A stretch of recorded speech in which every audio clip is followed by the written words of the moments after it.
7:47 de la mañana le damos la bienvenida a Gary Espinosa, presidente de la FENOCIN. Gracias por estar con nosotros. Buenos días. Se acorta el tiempo ya para concluir estas mesas de diálogo. Faltan 4 por cerrarse, más de 100 acuerdos ya alcanzados. ¿Cuál es el balance que ustedes hacen entonces cuando faltan 7 días para que concluya esta ronda de diálogo? Bueno, gracias Teleamazonas y a ustedes por esta oportunidad de dirigirme al pueblo ecuatoriano. Efectivamente, 4 mesas se han cerrado, digamos, con acuerdos, digamos, importantes en cada una de ellas. Acuerdos que están, bueno, firmados en el documento, en el papel. Esperamos que esto realmente en la metodología de seguimiento permita que sean cumplimientos verdaderos en favor de todos los ecuatorianos, porque no es solo para la gente de las organizaciones, sino es para todos los ecuatorianos estos acuerdos que estamos luchando ahora, digamos, en la mesa de diálogo. Sin embargo, faltan algunas mesas que están en proceso y estamos por cerrar, y otras que se van a reinstalar, digamos, el día de hoy, como el caso de salud y el caso de educación superior. El día de hoy también empieza la mesa de derechos laborales, también que hay algunos temas importantes en favor de los derechos de los trabajadores, principalmente en cuanto a lo que tiene que ver con incumplimiento de algunas sentencias que tiene que hacer cumplir el gobierno nacional en favor de los trabajadores de este país. Pero sin duda una de las mesas que más preocupan a ambos lados es la mesa de focalización de subsidios. Se ha reconocido que hasta el 14 de octubre, cuando concluyan ya estos diálogos, quizás no haya ningún resultado, ningún acuerdo concreto. ¿Qué pasará entonces?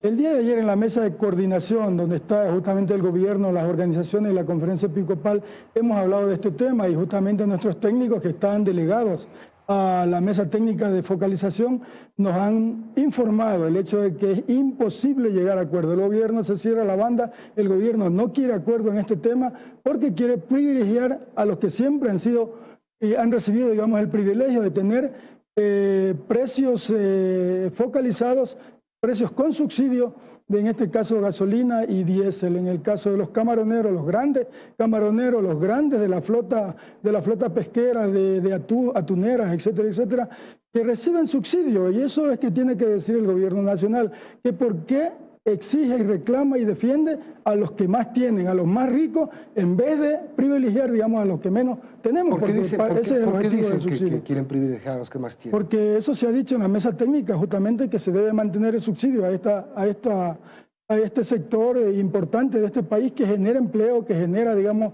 divisa, pero sin embargo, pues son gente que tiene, digamos, buenos ingresos y que el espíritu de la focalización es favorecer a los que menos tienen, es decir, a los productores agropecuarios pequeños. Pero no había un preacuerdo en base a eso, más bien el tema no era técnico, no había este preacuerdo de que los agricultores tengan, digamos, un pago diferenciado para sus herramientas de trabajo que funcionan con combustible, el transporte, por ejemplo.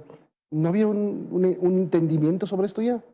Había un entendimiento, pero sin embargo quieren meter, digamos, a este sector de mayor ingreso que también tengan subsidios. Lo que ustedes quieren es que a este sector camaronero lo saquen de los subsidios. Indudablemente, no queremos que... ¿Pero por qué? Porque... Si focalizan en el otro lado, en el que ustedes han estado defendiendo, si se mantiene con el camaronero... Estamos hablando de gente que tiene 250 hectáreas de camarón para arriba, o sea, estamos hablando de gente que tiene grandes ingresos. Nosotros queremos que se subsidie también a los camaroneros, pero que sea máximo hasta 75 hectáreas.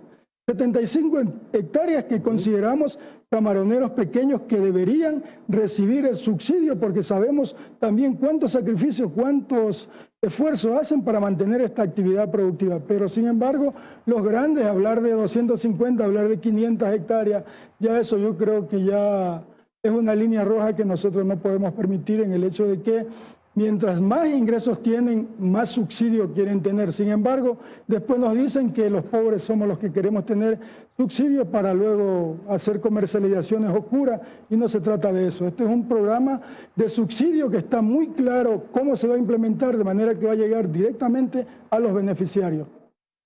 Bueno, y sin duda, aunque habían otros temas importantes y por eso se generaron varias mesas, este era el más polémico y desde el inicio se sabía que a lo mejor los 30 días no iban a ser suficientes, pero usted dice el gobierno no quiere llegar a acuerdos, ellos seguramente dirán que la intransigencia viene del lado de ustedes.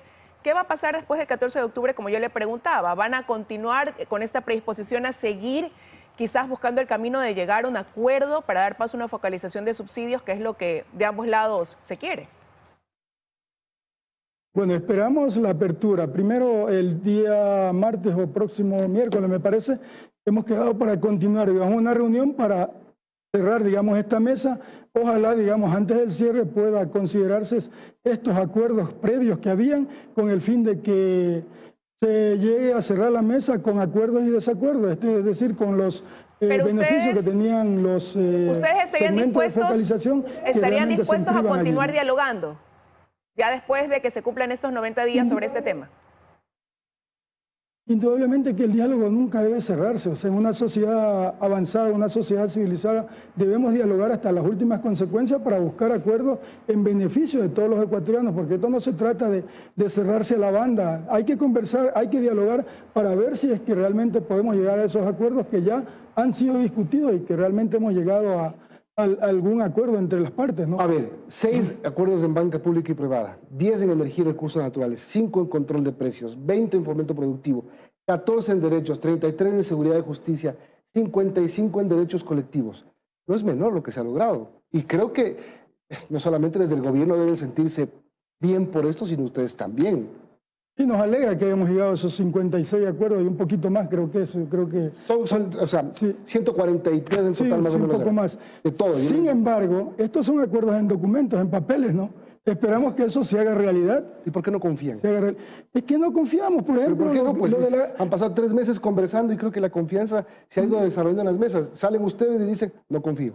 Mire usted, Milton, la condonación de la deuda de la banca pública es una ley aprobada por la Asamblea Nacional, publicada en el registro oficial el 29 de noviembre pasado. Sin embargo, nos dijeron que hasta el 15 de agosto se emitía el decreto de los $10.000, tal como dice la ley. ¿No se ha emitido? Sin embargo, hasta ahora no se hace nada. Fuimos ante el ministro de Gobierno, conversamos hace unos 3 días, justamente llevándole un documento con bastante justificación en cuanto a cómo debe ser el decreto, y sin embargo, pues esperamos que el señor ministro, tal como se comprometió, en los próximos días emita ese decreto de los $10.000 de condonación para la banca pública, es decir, Banco Nacional de Fomento en Liquidación, lo que tiene que ver con Ban Ecuador y lo que tiene que ver con Corporación Financiera Nacional, de manera que esperamos que el ministro sea sensible, converse con el presidente y que en los próximos días tengamos ese decreto, incluso para que se lo publique y que los compañeros lo reciban de buena manera, porque están a la espera. Son casi 80.000 familias que se van a beneficiar de esto y son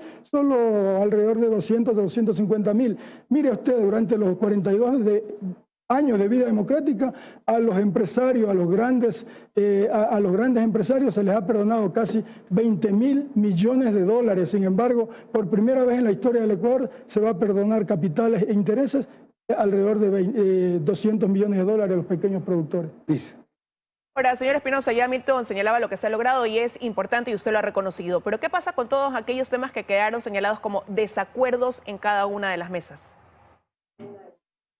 Eso, vamos a seguir insistiendo en la medida de las posibilidades, porque el hecho de que no haya mesas no significa que no vamos a exigir a los ministerios. Vamos a seguir igual, como por ejemplo este caso de los caminos vecinales, que fue un ofrecimiento del presidente de la República.